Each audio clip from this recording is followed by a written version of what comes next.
The Blessed One said, "Child of the lineage, listen, Sarvashura. At a time long past, 99 countless aeons ago, there rose 12 million Buddhas. When the Tathagata Ratnathamma arose, I became courageous in giving and honored 12 million Buddhas with the name of Chandra. I attended them with food, drink, fragrance, garlands, lotions, whatever pleased them, good meals and everything required for their comfort, and having attended them thus, I recall attaining there a prediction of unsurpassed, perfect, and complete enlightenment. Sarvashura, I recall that there rose 18 million Buddhas named Ratnavabhasa. At that time, too, having become courageous in giving, I honored 18 million Tathagatas with the name of Garbhasena, with fragrance, garlands, lotions, ornaments, and decorative attire, as was appropriate to each, and having done so, I attained there to a prediction of unsurpassed, perfect, and complete enlightenment. Sarvashura, I recall 20 million Buddhas, and every one of those Tathagatas, Arhats, perfect and complete Buddhas, was named Shikisambhava. Sarvashura, I recall 20 million Buddhas, and every one of those Tathagatas, Arhats, perfect and complete Buddhas, was named Kashyapa. At that time too, having become courageous in giving, I revered the Tathagatas with fragrance, garlands, and lotions, and then I offered them reverential service in the way that service should be offered reverentially to Tathagatas, and there too I attained a prediction of unsurpassed, perfect, and complete enlightenment. Sarvashura, there rose 16 million Buddhas named Buddha Vimala Prabhasa, and at that time I was a rich head of household, with great wealth and possessions.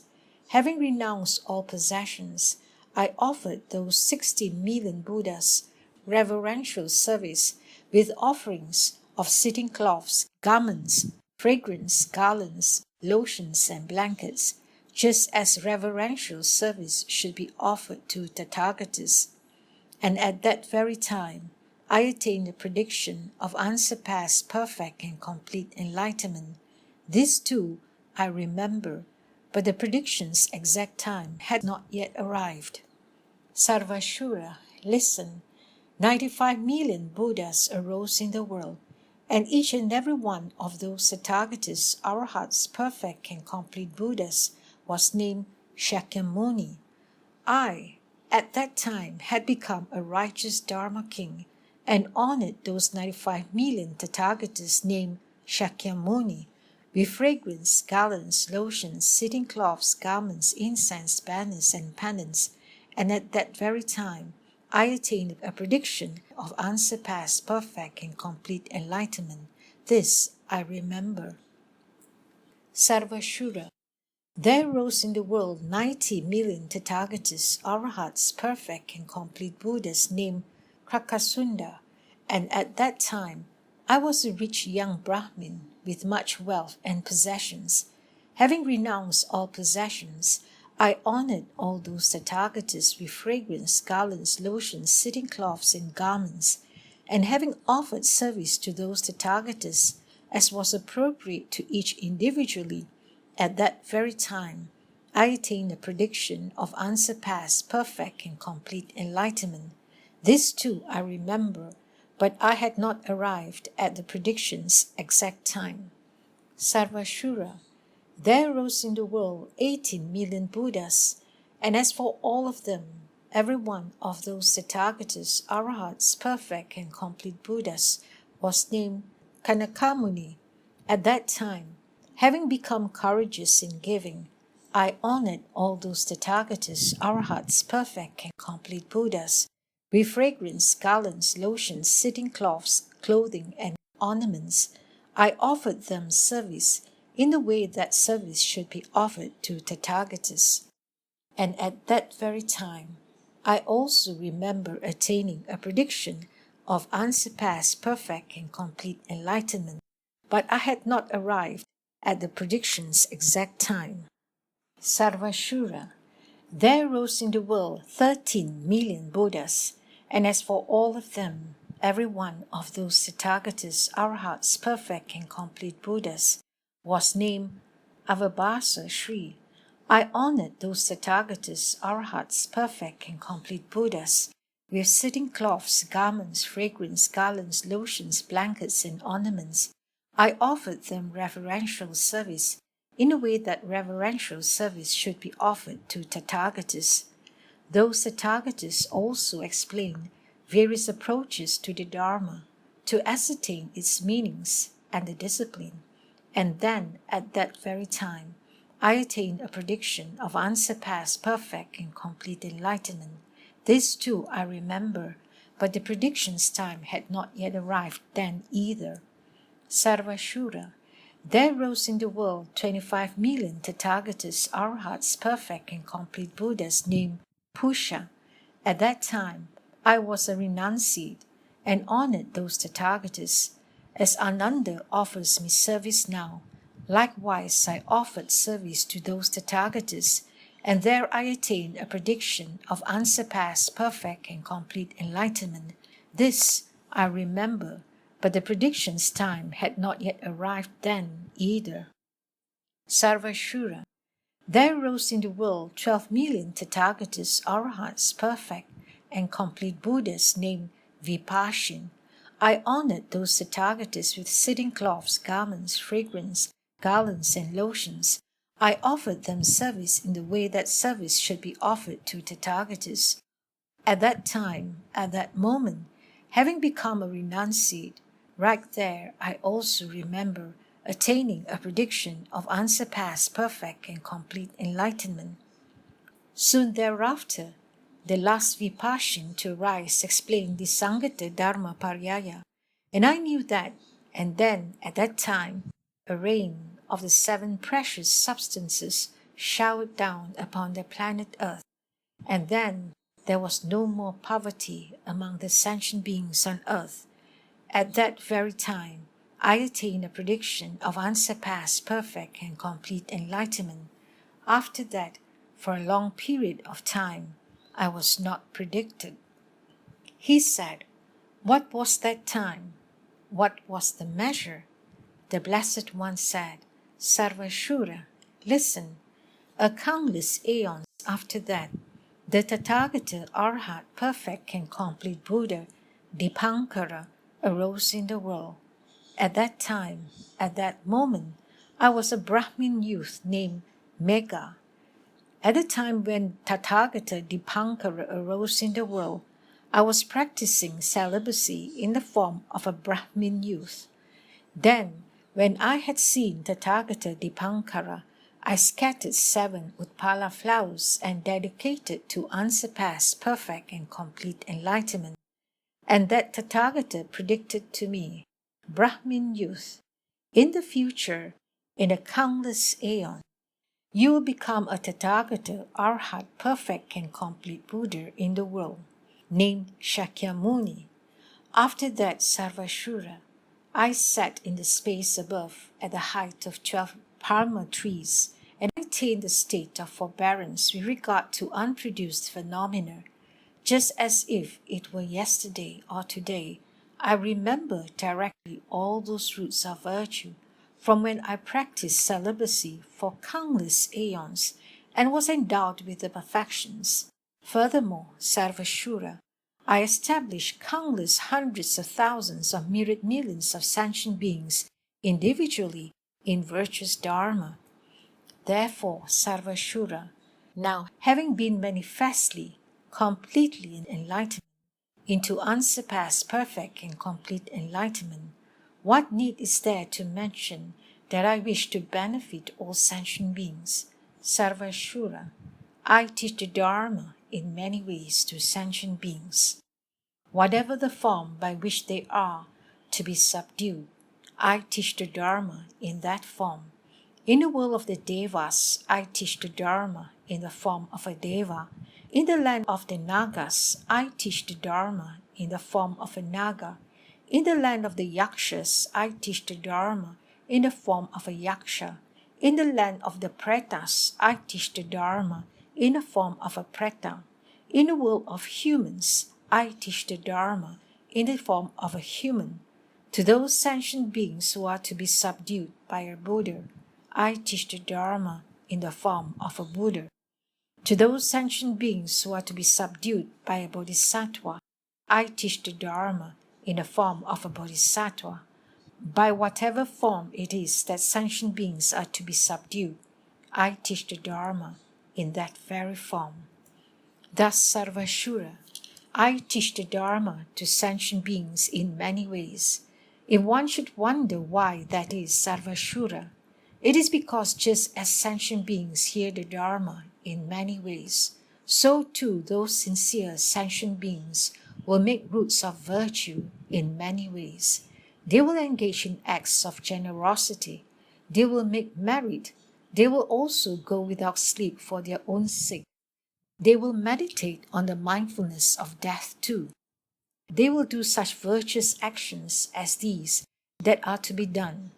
Due to having heard the Dharma, they will remember these previous roots of virtue that will come to be for the long-term aim, benefit, and happiness of devas and humans. Sarvashura, that being so, as soon as the Saṅghāṭa Dharmaparyāya is heard, the good qualities and benefits in this way become immeasurable. Then those sentient beings spoke to one another. They said, there must be something else also that, by having done and accumulated it, one will be manifestly, completely enlightened in the unsurpassed perfect and complete enlightenment, and the result of the virtuous Dharma of wanting to benefit all sentient beings will ripen. Those who have come to trust in the Dharma will say, there is a Dharma perfectly in accord with things as they are. The great ripening result of their virtue will be the unsurpassed happiness of the Dharma. As for the ignorant, foolish sentient beings who say that there aren't any Dharmas and there is no passing beyond the Dharmas either, their great ripening result will be to go to bad migrations. Again and again, they'll be aiming for grounds of bad migrations. For 8 aeons, they will experience the suffering sensations of the hell realms. For 12 aeons, they will experience the suffering sensations in the lands of Pretas. For 16 aeons, they'll be born among the Asuras. For 9,000 aeons, they'll be born among the harmful Bhutas and Pisachas. For 14,000 aeons, they will be without tongues. For 16,000 aeons, they will die in their mother's womb. For 12,000 aeons, they'll become round lumps of flesh. For 11,000 aeons, they'll be born blind and will experience suffering sensations, and their parents will think, we have suffered meaninglessly. The birth of our son was meaningless. Bearing him in the womb for 9 months was meaningless. They will experience the sensation of cold and heat. They will also experience the suffering of hunger and thirst intensely. They will experience many sufferings in this life as well. Although the parents see a son in their house, there is no joy, and the parents' hopes will be utterly dashed. Sarvashura, in this way, sentient beings who abandon the holy Dharma are aiming for hell and animal rebirths. At their time of death, they'll be pierced with great agonizing pains. Sarvashura, those who say the Dharma exists, there are those who go beyond the Dharmas will be born in the north on Uttarakuru for 20 aeons by that root of virtue. For 25 aeons, they'll be born equal in fortune to the devas of the 33. When they die and transmigrate from the 33, they'll be born in the north on Uttarakuru. They will not be born in the mother's womb. They will see 100,000 world systems, and these will all be called Sukhavati. They will see all the Buddha fields as well. After seeing them, they will abide right there in them. They will be enlightened in perfect and complete enlightenment right there. Sarvashura. Thus indeed this Saṅghāṭa Dharmaparyāya has great power. Those who have a mind inspired with pure faith toward it will never meet their moment of death without having let go of their fears. They will also be endowed with perfectly pure ethics. Sarvashura. There are some sentient beings who say, the Tathagata releases many sentient beings day and night, and yet the realm of sentient beings still has not been depleted. Many make prayers for enlightenment. Many are born in the worlds of higher rebirths. Many achieve nirvana. So why is it that the realm of sentient beings has not been depleted? The heretical practitioners of other traditions, wandering mendicants and naked ascetics, had this thought: let us go dispute with the renunciate Gautama. Then 84,000 Brahmins, heretical practitioners of other traditions, and wandering mendicants and many hundreds of naked ascetics arrived there in Rajagriha. And at that time, at that moment, the Blessed One displayed a smile. At that, the Bodhisattva, the great being Maitreya, arose from his seat, placed his upper robe over one shoulder, set his right knee on the ground, and bowed down with his palms together toward the Blessed One. He addressed the Blessed One as follows: Blessed One, since the Tathagatas, Arahats, perfect and complete Buddhas do not smile without cause and without conditions, what is the cause of the smile, and what is the condition? The Blessed One said, Child of the lineage, listen. Today a great assembly will appear here in Rajagriha. Blessed One, who will be here? Devas or Nagas or Yakshas or humans or non-humans? The Blessed One said, Maitreya, today Devas, Nagas, Yakshas, humans and non-humans will all come here. 84,000 Brahmins will also come here. 9,000 million heretical practitioners, wandering mendicants and naked ascetics will come, and they will dispute with me. I will teach the Dharma to pacify the disputes of all of them. The Brahmins will all generate the thought of unsurpassed, perfect and complete enlightenment. The 9,000 million heretical practitioners, wandering mendicants and naked ascetics will all attain the fruit of stream entry. 18,000 million Naga kings will come, and they will hear the Dharma from me. After they have heard it, they will all generate the thought of unsurpassed, perfect and complete enlightenment. 60,000 million children of the Devas of the pure Buddhas will come. 30,000 million wicked Maras and their attendants will come. 12,000 million Asura kings will come. Kings, 500 in number, together with their retinues will come to hear the Dharma. After hearing the Dharma from me, they will all generate the thought of unsurpassed, perfect and complete enlightenment. At that, the Bodhisattva, the great being Maitreya, prostrated with his head at the feet of the Blessed One, and after circumambulating the Blessed One 3 times, disappeared on that very spot.